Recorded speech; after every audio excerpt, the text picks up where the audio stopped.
Here is something most dog owners will never fully accept about themselves. You can love your dog with everything you have. You can think about them constantly, buy them things, include them in your life in every way you know how, and still do things every single day that quietly damage the bond between you. Not because you are cruel. Not because you do not care enough. But because love expressed in the wrong language does not always land the way it was intended. Dogs do not measure love by how much you feel it. They measure it by how safe you make them feel. How consistent you are. How reliably you listen to the signals they send before the signals get louder. And when those things are missing, even accidentally, even with the best intentions, something between you quietly erodes. Today we are looking at 7 everyday things that hurt your dog far more than most owners ever realize. The last one is the one people defend the loudest. The one they call discipline. The one they believe is making their dog more resilient. The science says something very different. Stay for it, your dog turns their head away. Licks their lips. Goes still for a fraction of a second. Leans back slightly. And eventually, if all of that goes unnoticed and unacknowledged, they growl. And the owner corrects the growl. But the growl was never the problem. It was the last line of a conversation your dog had been trying to have for the past several minutes, a conversation conducted entirely through body language that most owners are never taught to read. Every signal before the growl was your dog communicating as quietly and as politely as their biology allows. The growl was what happened when the quiet version produced no response.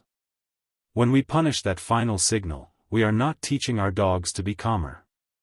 We are teaching them something far more damaging, that expressing discomfort is not safe around us. So the dog goes quiet. The early signals disappear. And most owners interpret that silence as progress, not realizing that the dog has simply learned to stop warning before things escalate. A dog who trusts that their communication will be heard does not need to shout. A dog who learns that their communication goes nowhere eventually stops communicating. That is one of the quietest and most lasting ways a bond gets damaged: hugging your dog. Pressing your face against theirs. Holding them close for longer than they are comfortable with. To us, it feels like warmth and closeness. To many dogs, it registers as something considerably less comfortable. Most dogs tolerate this. They tolerate it because they know you, because they are gentle, because they have learned that protesting produces no result. But tolerance and enjoyment are not the same experience, and the difference matters enormously. When a dog turns their head away during a kiss, that is information. When their body tightens in the middle of a cuddle, that is information. When they yawn or go still or avert their gaze while being held, that is information. And when we continue anyway because our intentions are affectionate, the dog receives a message we never meant to send: your comfort is secondary to my need to express love. Real affection in a dog's world is quieter than most humans expect. A hand offered slowly before touching. Contact on the chest rather than over the top of the head.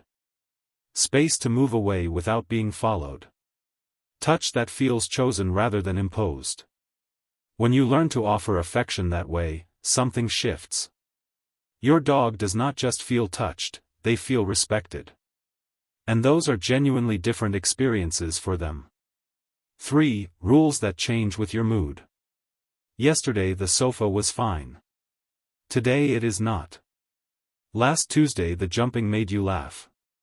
This Tuesday it earned a sharp correction. The barking that was amusing on the weekend became intolerable on Monday morning.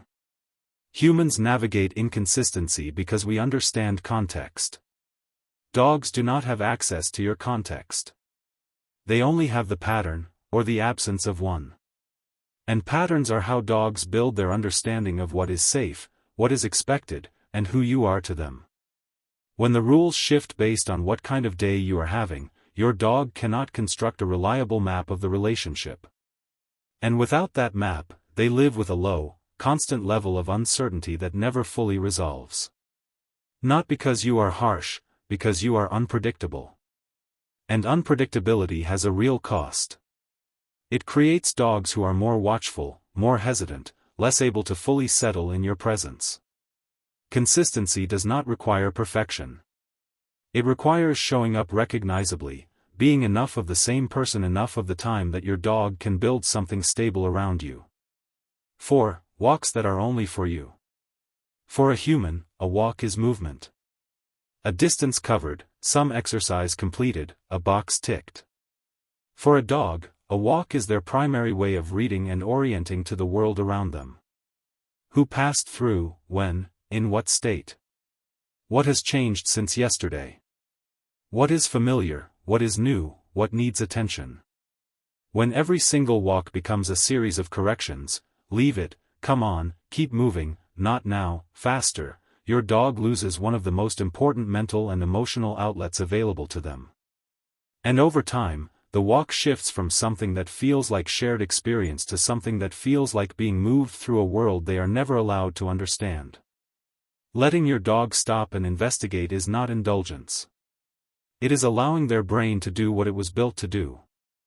And when you stop pulling and start following, even occasionally, your dog begins to understand that being with you means their experience matters. That understanding is the foundation of trust. 5. Pushing through fear instead of working with it. The intentions here are almost always good. He just needs to get used to it. She needs to learn that it is fine. If we keep going, she will realize it is not dangerous. Gentle, gradual, well-supported exposure to difficult things absolutely has a place. But there is a meaningful difference between that and holding a dog inside an overwhelming situation until they stop reacting, and calling that progress. When a dog is flooded with fear and has no way out, no distance, no choice, no one acknowledging the signals, they are not learning that the world is safe. They are learning that the person they trust will keep them in the difficulty anyway. The distress is no longer just about the loud noise or the unfamiliar dog. It becomes attached to your judgment. A dog who feels safe with you believes that when they struggle, you notice. A dog pushed repeatedly through fear begins to believe that when they struggle, they are essentially alone. Real confidence is built through supported experience, distance, recovery, small wins, the knowledge that someone is paying attention. Not through endurance. The dog barks and you look up. The dog paws at you and you respond. The dog whines and insists and suddenly has your complete attention. Meanwhile, the quiet moments went unnoticed. The soft lean against your leg.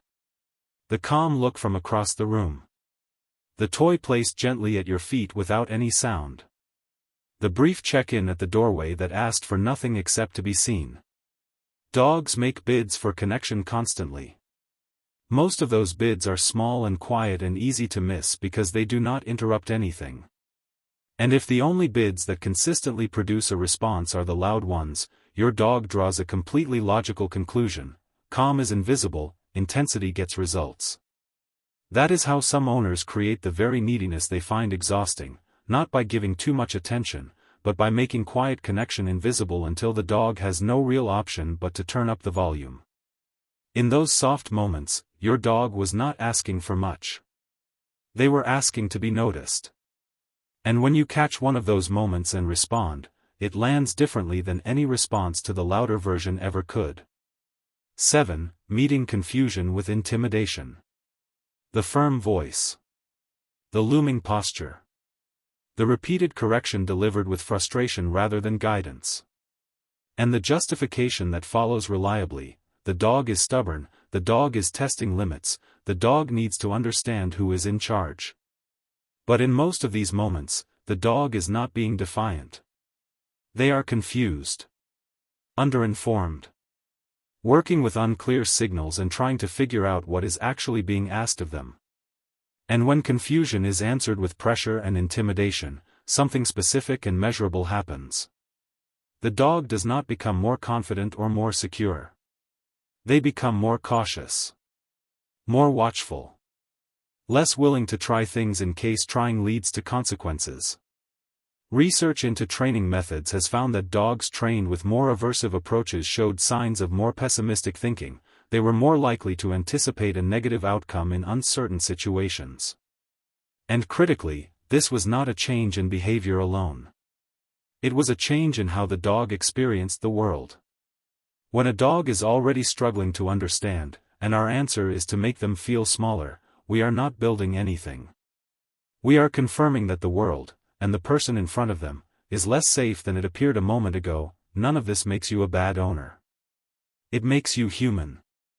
And the gap between loving your dog and your dog feeling loved is not a gap of effort or care. It is a gap of language. Your dog is not asking you to be perfect. They are asking you to be understandable. To be consistent enough that they can build something stable around you. To listen to the quiet signals before they become louder ones. To offer affection in a form they can actually receive. And here is the thing about dogs. They are extraordinarily forgiving. The moment your love starts to feel safe in the language they actually understand, the whole relationship changes. They have been patient with you all along. They have been waiting for you to learn the language they have always been speaking. Subscribe to Raffaloo. Remy forgives you already.